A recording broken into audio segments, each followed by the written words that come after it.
পুরোদমে Iran, Israel, ফিলিস্তিন হুতি বাহিনী চতুর্মুখী এক ভয়ঙ্কর যুদ্ধ চলছে। জানিয়ে দেব আমাদের হাতে থাকা সর্বশেষ গুরুত্বপূর্ণ আপডেট আন্তর্জাতিক সংবাদ। লেবাননের গ্যান্ড-শিয়া মুফতির হুঁশিয়ারি, যুদ্ধ শুরু হলে ইসরায়েলকে লক্ষ্য করে ৫ লাখ ক্ষেপণাস্ত্র ছুড়বে হিজবুল্লাহ। এদিকে প্রতিরোধ ফ্রন্ট জবাব দেওয়ার জন্য প্রস্তুত। লেবাননে আগ্রাসন চালালে কঠোর জবাব পাবে ইসরায়েল, বলছে ইরানি কমান্ডার। আরো জানিয়ে দিব আল হুতির হুঁশিয়ারি, আইজেনহাওয়ারের পরিণতি দেখে রোজভেল্ট ক্রুরা শিক্ষা নিন, বলছে ইয়েমেন। এরপর জানিয়ে দিব হামাস ও হিজবুল্লাহর সঙ্গে সংঘাত নিয়ে আলোচনায় যুক্তরাষ্ট্রে ইসরায়েলের প্রতিরক্ষা মন্ত্রী। আরো থাকছে ক্রিমিয়ায় ক্ষেপণাস্ত্র হামলার জন্য যুক্তরাষ্ট্র দায়ী, বলছে রাশিয়া। এবং সর্বশেষ জানিয়ে দিব রাশিয়ায় ভয়াবহ হামলা, 15 পুলিশ সহ নিহত 23। শুনছিলেন গুরুত্বপূর্ণ সংবাদ শিরোনাম, এবারে বিস্তারিত। লেবাননের গ্যান্ড-শিয়া মুফতির হুঁশিয়ারি, যুদ্ধ শুরু হলে ইসরায়েলকে লক্ষ্য করে ৫ লাখ ক্ষেপণাস্ত্র ছুড়বে হিজবুল্লাহ। লেবাননের গ্যান্ড-শিয়া মুফতি শেখ আহমদ কাবালান হুঁশিয়ারি উচ্চারণ করে বলেছেন, লেবাননের বিরুদ্ধে নতুন করে যুদ্ধ শুরু করা হলে ইসরায়েল অভিমুখে ৫ লাখ ক্ষেপণাস্ত্র নিক্ষেপ করবে হিজবুল্লাহ। তিনি রোববার বৈরুতে এক বক্তব্যে বলেছেন, পূর্ণমাত্রা যুদ্ধ শুরু হলে ইসরায়েল যেন ৫ লাখ ক্ষেপণাস্ত্রের আঘাত সহ্য করার জন্য প্রস্তুত থাকে। এসব ক্ষেপণাস্ত্রের বিধ্বংসী ক্ষমতা দখলদার সরকারকে ৭০ বছর আগের অবস্থায় ফিরিয়ে নিয়ে যাবে। লেবাননের শিয়া গ্র্যান্ড মুফতি আরো বলেছেন, উত্তেজনা ছড়িয়ে দেওয়ার যে কোনো প্রচেষ্টা ইসরায়েলের স্বার্থ নয়, বরং প্রতিরোধ ফ্রন্টের স্বার্থ রক্ষা করবে। প্রতিরোধ ফ্রন্ট কেবল লেবাননের সার্বভৌমত্ব ও জাতীয় স্বার্থ রক্ষা করতে চায়।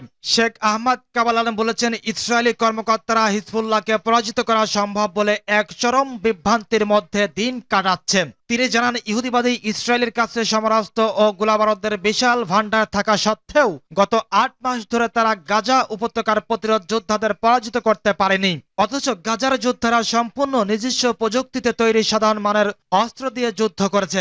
পক্ষান্তরে লেবাননের প্রতিরোধ যোদ্ধাদের কাছে রয়েছে অত্যাধুনিক প্রযুক্তির এক বিশাল সমরাস্ত্র ভান্ডার। লেবাননের শিয়া গ্র্যান্ড মুফতি এ হুঁশিয়ারি আগে হিজবুল্লাহ মহাসচিব সাইদ হাসান নাসরুল্লাহ গত বুধবার হুমকি দিয়ে বলেছিলেন, ইহুদিবাদীরা যদি লেবাননের বিরুদ্ধে পূর্ণ মাত্রার আগ্রাসন চালায় তাহলে ইসরায়েলের কোনো অংশ তার যোদ্ধাদের হামলা থেকে বাদ যাবে না। এরপর রোববার হিজবুল্লাহ ইসরায়েলের গুরুত্বপূর্ণ সামরিক ও বেসামরিক স্থাপনাগুলোর স্যাটেলাইট ইমেজ প্রকাশ করে তেল আবিবকে তাক লাগিয়ে দিয়েছে। হিজবুল্লাহ তেল আবিবকে এই বার্তা দিতে চেয়েছে যে পূর্ণমাত্রা যুদ্ধ শুরু হলে এসব স্থাপনাকে টার্গেট করা হবে। প্রতিরোধ ফ্রন্ট জবাব দেওয়ার জন্য প্রস্তুত। লেবাননে আগ্রাসন চালালে কঠোর জবাব পাবে ইসরায়েল, বলছে ইরানি কমান্ডার। ইহুদিবাদী ইসরায়েল লেবাননের বিরুদ্ধে নতুন করে যুদ্ধ শুরু করলে মধ্যপ্রাচ্যের প্রতিরোধ অক্ষ তেল আবিবকে কঠোর জবাব দেবে বলে হুঁশিয়ারি উচ্চারণ করেছেন ইরানের সেনাবাহিনীর স্থল বাহিনীর commander brigadier general Kiumars Heidari. Israel লেবাননের হিজবুল্লাহর বিরুদ্ধে পূর্ণমাত্রা যুদ্ধ শুরু করার হুমকি দেওয়ার পর জেনারেল হেইদারি এই হুঁশিয়ারি দিয়েছেন। তিনি বলেছেন, গত 13ই এপ্রিল ইরান ইসরায়েলের বিরুদ্ধে সত্য প্রতিশ্রুতি নামে যে অভিযান চালায় তাতে পশ্চিম এশিয়া অঞ্চলের পরিস্থিতি ও হিসাব নিকাশ সম্পূর্ণ বদলে গেছে। তিনি বলেছেন, ওই অভিযানের ফলে বহু পুরনো শত্রু পরিবর্তিত হয়ে গেছে এবং এই অঞ্চলে একটি নতুন সমীকরণ তৈরি হয়েছে। ইরানের এই শীর্ষস্থানীয় কমান্ডার বলেছেন, পশ্চিম এশিয়ার বিকাশমান শক্তি ইরান ইহুদিবাদী ইসরায়েলের বিভিন্ন সামরিক স্থাপনায় ক্ষেপণাস্ত্র হামলা চালিয়ে গোটা বিশ্বকে নিজের সক্ষমতা জানান দিয়েছেন। ইহুদিবাদী ইসরায়েল গত 1 এপ্রিল সিরিয়ার রাজধানী দামেস্কের ইরানি কনসুলেটে বিমান হামলা চালিয়ে ইরানের 2 জন জেনারেল সহ 7 সামরিক উপদেষ্টাকে হত্যা করে। এর জবাবে 13ই এপ্রিল ইসরায়েলি সামরিক স্থাপনাগুলো লক্ষ্য করে 3 শতাধিক ক্ষেপণাস্ত্র ও ড্রোন নিক্ষেপ করে ইরান। সত্য প্রতিশ্রুতি নামক ওই অভিযানে ইসরায়েলের ব্যাপক ক্ষয়ক্ষতি হলেও সেসব খবর প্রকাশ করেনি তেল আবিব। জেনারেল হায়দারি তার বক্তব্যে গাজা উপত্যকায় গত প্রায় 9 মাসের ইসরায়েলি অপরাধযজ্ঞের প্রতি ইঙ্গিত করে বলেছেন, দখলদার সরকার গাজা নামক চোরাবালিতে আটকা পড়েছে। তিনি বলেছেন, ইহুদিবাদী ইসরায়েল লেবাননের বিরুদ্ধে যে হুমকি দিয়েছে তা নতুন কিছু নয়, তবে সে হুমকি বাস্তবায়ন করলে তেল আবিব নতুন কিছু দেখতে পাবে। মোহাম্মদ আলী আল হুতির হুঁশিয়ারি, আইজেনহাওয়ারের পরিণতি দেখে রোজভেল্ট ক্রুরা শিক্ষা নিন, বলছে ইয়েমেন। মার্কিন সরকার পশ্চিম এশিয়া অঞ্চলে বিমানবাহী রণতরী ইউএসএস থিওডর রুজভেল্ট মোতায়েন করার যে সিদ্ধান্ত নিয়েছে সে ব্যাপারে প্রতিক্রিয়া জানিয়েছেন ইয়েমেন। দেশটি বলেছে রুজভেল্টের ক্রুরা যেন সদ্য বিদায়ী রণতরী ইউএসএস আইজেনহাওয়ারের ভাগ্য থেকে শিক্ষা নেয়। ইয়েমেনের সুপ্রিম পলিটিক্যাল কাউন্সিলের সদস্য মোহাম্মদ আলী আল হুতি এ হুঁশিয়ারি উচ্চারণ করে বলেছেন, আমি বিমানবাহী রণতরী ইউএসএস থিওডর রুজভেল্টের ক্রুদেরকে ইউএসএস আইজেনহাওয়ারের ক্রুদের পরিস্থিতি সম্পর্কে খোঁজখবর নেওয়ার ও সেখান থেকে শিক্ষা নেওয়ার আহ্বান জানাবো। হুতি-দৃষ্টিত লোহিত সাগরে গত প্রায় 8 মাস ধরে মোতায়েন মার্কিন রণতরী আইজেনহাওয়ারের বিরুদ্ধে ইয়েমেনের সশস্ত্র বাহিনী যেসব হামলা চালিয়েছে সেসবের প্রতি ইঙ্গিত করে এ বক্তব্য দিয়েছেন।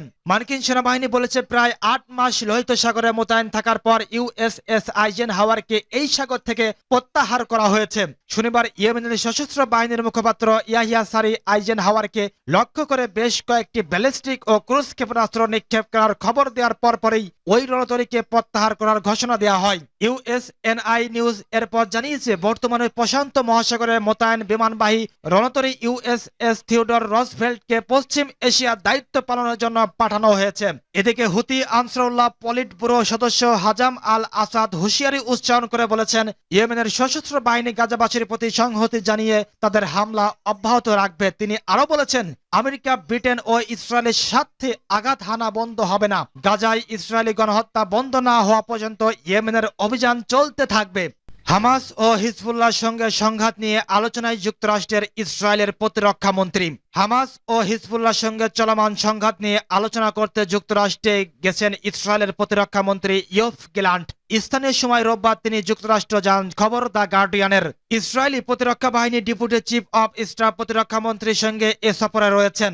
এ সফরে গ্যালান্টে যুক্তরাষ্ট্রের প্রতিরক্ষা মন্ত্রী অস্টিন, পররাষ্ট্রমন্ত্রী ব্লিংকিন সহ দেশটির গুরুত্বপূর্ণ কর্মকর্তাদের সঙ্গে গুরুত্বপূর্ণ আলোচনা হওয়ার কথা রয়েছে।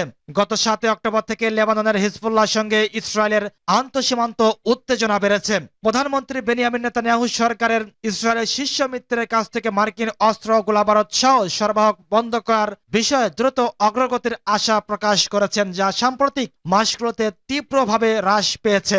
মার্কিন প্রেসিডেন্ট জো বাইডেন গাজার ক্রমবর্ধমান বেসামরিক মৃত্যুর সংখ্যা নিয়ে ইসরায়েলের প্রবীণ ডানপন্থী নেতার সঙ্গে মতবিরোধ করেছেন। তবে মার্কিন কর্মকর্তারা বলেছেন, নেতানিয়াহু অস্ত্র ইস্যুতে কি উল্লেখ করেছেন সে সম্পর্কে তারা সচেতন ছিলেন না। রোববার ইসরায়েলের প্রধানমন্ত্রী তার মন্ত্রিসভাকে বলেছেন, প্রায় 4 মাস আগে যুক্তরাষ্ট্র থেকে ইসরায়েলে আসা অস্ত্র সরবরাহ নাটকীয়ভাবে হ্রাস পেয়েছে। আমরা সব ধরনের ব্যাখ্যা পেয়েছি, কিন্তু মৌলিক পরিস্থিতির পরিবর্তন হয়নি। লেবাননের সঙ্গে ইসরায়েলের উত্তর সীমান্তে উত্তেজনা ছড়িয়ে পড়েছে। ইরান সমর্থিত হিজবুল্লাহ সেনাবাহিনীর সঙ্গে প্রতিদিন আন্তঃসীমান্ত গোলাগুলি চলছে, যা সর্বাত্মক যুদ্ধের ভয় বাড়িয়েছে। গিলান বলেছেন, গাজা ও লেবানন নিয়ে আলোচনা করবেন। তিনি প্রতিশ্রুতি দিয়েছেন, গাজা, লেবানন এবং অতিরিক্ত এলাকায় প্রয়োজন হতে পারে এমন যে কোনো পদক্ষেপের জন্য আমরা প্রস্তুত। তিনি জোর দিয়ে বলেছেন, যুক্তরাষ্ট্রের সঙ্গে আমাদের সম্পর্ক আগের চেয়ে অনেক বেশি গুরুত্বপূর্ণ। মার্কিন কর্মকর্তাদের সঙ্গে আমাদের বৈঠক এ যুদ্ধের জন্য গুরুত্বপূর্ণ। গত বছরের 7 অক্টোবর হামাস ইসরায়েলে হামলা করে পরে গাজায় ইসরায়েলি বাহিনী হামলা চালিয়ে হামাসকে ধ্বংস করার প্রতিশ্রুতি দিয়ে উপকূলীয় অঞ্চলের অনেকাংশ ধ্বংস করে। এক বিবৃতিতে বলা হয়েছে, গত 24 ঘন্টায় সামরিক কাঠামো, সন্ত্রাসী এবং অবকাঠামো সহ গাজা উপত্যকা জুড়ে কয়েক ডজন সন্ত্রাসী লক্ষ্যবস্তুতে আঘাত করেছে। ক্রিমিয়ায় ক্ষেপণাস্ত্র হামলার জন্য যুক্তরাষ্ট্র দায়ী বলছে রাশিয়া। ক্রিমিয়াতে ইউক্রেনের ক্ষেপণাস্ত্র হামলার জন্য যুক্তরাষ্ট্রকে দায়ী করেছে রাশিয়া। রোববার রাশিয়া জানায়, সেখানে এই ক্ষেপণাস্ত্র হামলায় 2 শিশু সহ 4 জন নিহত ও শতাধিক আহত হয়েছে। রাশিয়া নিযুক্ত কর্মকর্তারা জানান, সেভাস্তোপোল শহরের একটি সৈকত এলাকায় এই ক্ষেপণাস্ত্র হামলা চালানো হয়। রাশিয়ার প্রতিরক্ষা মন্ত্রণালয় বলেছে, সেখানের শান্তিপ্রিয় বাসিন্দাদের উপর পরিকল্পিত ক্ষেপণাস্ত্র হামলার জন্য ওয়াশিংটন এবং কিয়েভ দায়ী। ইউক্রেন এই হামলায় যুক্তরাষ্ট্রের সরবরাহ করা এটিএসিএমএস ক্ষেপণাস্ত্র ব্যবহার করেছে। টেলিগ্রামে পোস্ট করা এই ভিডিও বার্তায় সেভাস্তোপোলের গভর্নর মিখাইল রাজভোজায়েভ প্রাথমিকভাবে বলেছেন, এই হামলায় 3 শিশু এবং প্রাপ্তবয়স্ক 2 জন নিহত এবং প্রায় 120 জন আহত হয়েছেন। পরে তিনি নিহতের সংখ্যা সংশোধন করে 4 জনের কথা জানিয়েছেন। এদিকে আহতদের মধ্যে 82 জনকে হাসপাতালে ভর্তি করা হয় এবং বাকিদের প্রাথমিক চিকিৎসা সেবা দেওয়া হয়েছে। রাজভোজায়েভ আরো বলেছেন, রাশিয়ার প্রেসিডেন্ট ভ্লাদিমির পুতিন হতাহতদের পরিবারের প্রতি সমবেদনা জানিয়েছেন। ক্রিমিয় উপদ্বীপের কৃষ্ণসাগর বন্দর নগরী এবং নৌঘাঁটি 2014 সালে রাশিয়া দখল করে নিলেও এটি এখনও ইউক্রেনের অংশ হিসেবে আন্তর্জাতিকভাবে স্বীকৃত। রাশিয়ায় ভয়াবহ হামলা, 15 পুলিশ সহ নিহত 23। রাশিয়ার দক্ষিণাঞ্চলের দাগেস্তানে কয়েকটি জায়গায় ভয়াবহ হামলা চালিয়েছে বন্দুকধারীরা। এতে 15 জনেরও বেশি পুলিশ কর্মকর্তা ও একজন অর্থোডক্স যাজক সহ অন্তত 23 জন নিহত হয়েছেন। আহত হয়েছেন আরও কয়েকজন। দাগেস্তানের বৃহত্তম শহর মাখাচকালা এবং উপকূলীয় শহর দেরবেন্তে এসব হামলা চালানো হয়েছে বলে জানিয়েছে এএফপি। প্রতিবেদনে বলা হয়েছে রোববার 23 জুন সন্ধ্যায় এই হামলার ঘটনা ঘটে। অল্প সময়ের ব্যবধানে বন্দুকধারীরা শহরের বিভিন্ন জায়গায় হামলা চালায়। সংবাদ মাধ্যমটি বলেছে দাগেস্তান প্রজাতন্ত্রে দুটি অর্থোডক্স গির্জা, একটি সিনাগন এবং একটি পুলিশ পোস্টে বন্দুকধারীদের হামলার পর 15 জনের বেশি পুলিশ কর্মকর্তা, এক অর্থোডক্স সহ পুরোহিত সহ বেশ কয়েকজন বেসামরিক নাগরিক নিহত হয়েছে বলে জানিয়েছে কর্তৃপক্ষ।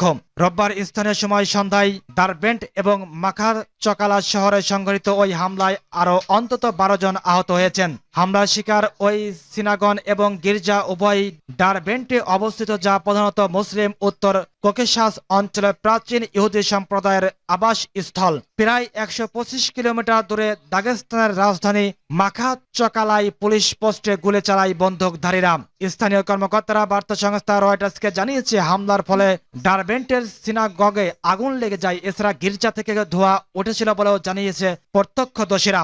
ওই অঞ্চলে সন্ত্রাস বিরোধী অভিযানের ঘোষণা দিয়েছে কর্তৃপক্ষ। সন্ত্রাস বিরোধী কমিটি জানিয়েছে 5 বন্দুকধারী নিহত হয়েছে, তবে গভর্নর বলেন 6 জন ডাকাতকে হত্যা করা হয়েছে। তাৎক্ষণিকভাবে এই সংখ্যা যাচাই করা যায়নি এবং হামলায় কতজন জঙ্গি জড়িত ছিল তাও পরিষ্কার নয়। এখন পর্যন্ত এই হামলার দায় কেউ স্বীকার করেনি। এই সন্ত্রাসী হামলার ফৌজদারি তদন্ত শুরু করেছে কর্তৃপক্ষ।